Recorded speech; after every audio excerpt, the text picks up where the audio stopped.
En este video se hablará y se profundizará un poco de una de las partes más importantes de la célula eucariota, su estructura, sus características y de dónde proviene.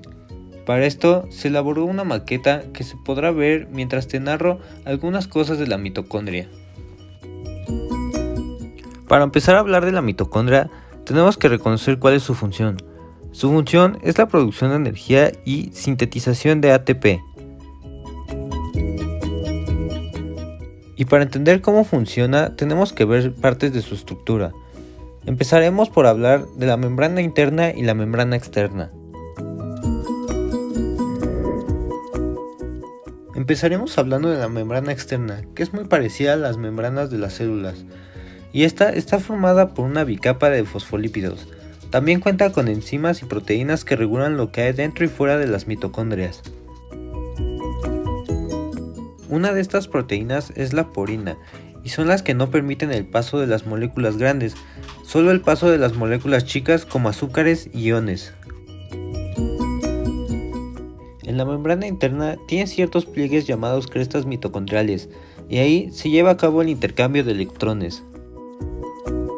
En la membrana interna también hay proteínas encargadas de la producción de energía.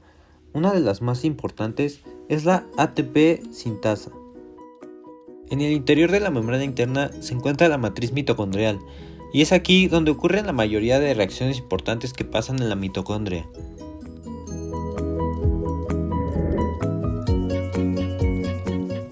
Entre estas dos membranas se encuentra el espacio intermembranoso, que su líquido es muy parecido al citoplasma. Algo importante que también se tiene que saber es que cuenta con ribosomas propios, los ribosomas 55S, que son propios de las mitocondrias, y estos ribosomas son más parecidos a los de las células procariotas que de las propias eucariotas.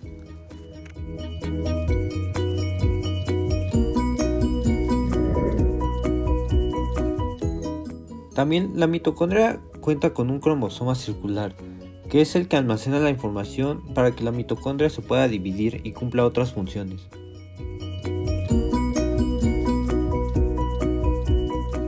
Hablamos un poco acerca de la estructura mitocondrial. Ahora veremos cómo funcionan las mitocondrias. ¿Cómo es que se sintetiza el ATP?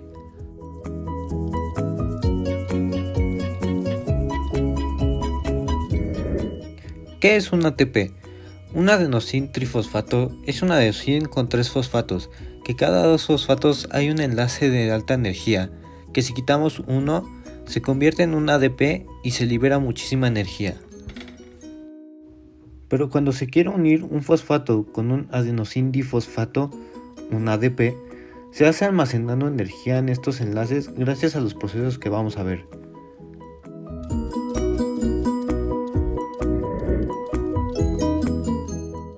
Todos estos procesos ocurren dentro de la membrana interna. Son 3 procesos: el ciclo de Krebs, la beta-oxidación de los ácidos grasos y la fosforilación oxidativa. El ciclo de Krebs y la beta-oxidación de los ácidos grasos ocurren dentro de la matriz mitocondrial, y la fosforilación oxidativa ocurren en las crestas mitocondriales. Lo que hacen los procesos dentro de la matriz mitocondrial consiste en la obtención de electrones a moléculas orgánicas que la célula haya almacenado.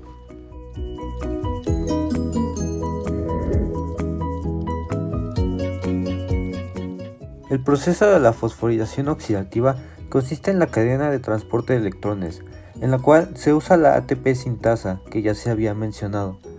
Esta ayuda a la repartición de protones en el espacio intermembranoso y la matriz mitocondrial, con la ayuda de complejos proteicos y electrones que al final estos son dados a una molécula de oxígeno. También podemos hablar de la teoría endosimbiótica, ya que las mitocondrias cuentan con doble membrana. La interna cuenta con proteínas productoras de energía, como las bacterias. Tiene ribosomas similares a los de las procariotas. Las células no pueden fabricar a las mitocondrias. Se dividen por bipartición. cuenta con cromosoma circular, como el de las procariotas. Tienen su propio sistema de regulación genética interna y sus propias proteínas genéticas. Todos estos datos apuntan a que este organelo no siempre fue parte de la célula eucariota, sino que en algún punto fue un organismo independiente. Todo esto llevó a Lynn Margulis a proponer la teoría endosimbiótica, que dice el origen de las células eucariotas y de las mitocondrias de una manera muy distinta a la teoría de la evolución. En vez de que la célula propia fuera la que produjera la mitocondria por medio de mutaciones aleatorias y selección natural, propone que había dos células implicadas, las dos procariotas. Una depredadora y otra que era capaz de desarrollar esas proteínas que producían mucha energía, mucho ATP, respirando oxígeno, la cual se le llama célula respiradora. La depredadora habría fagocitado a la respiradora, pero sin degradarla, y así se formaría esa endosimbiosis. Las dos obtienen un beneficio, pero una célula está dentro de la otra.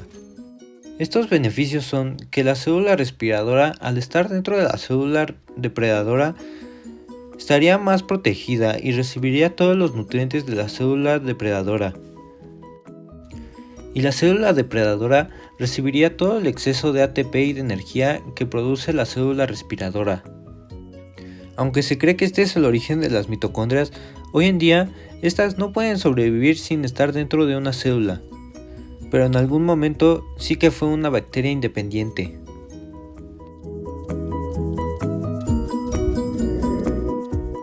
Otra cosa es que todas las mitocondrias que tenemos en nuestras células provienen exclusivamente de las de nuestra madre.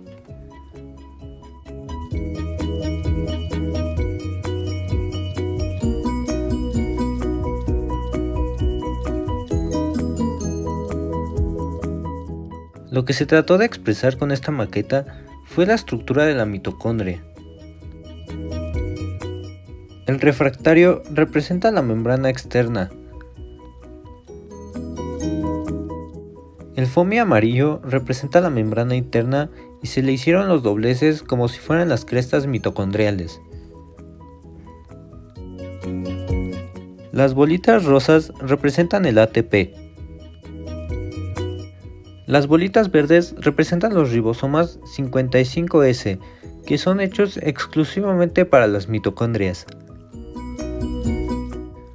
Los limpiapipas circulares representan los cromosomas circulares que asimismo son el ADN de la mitocondria.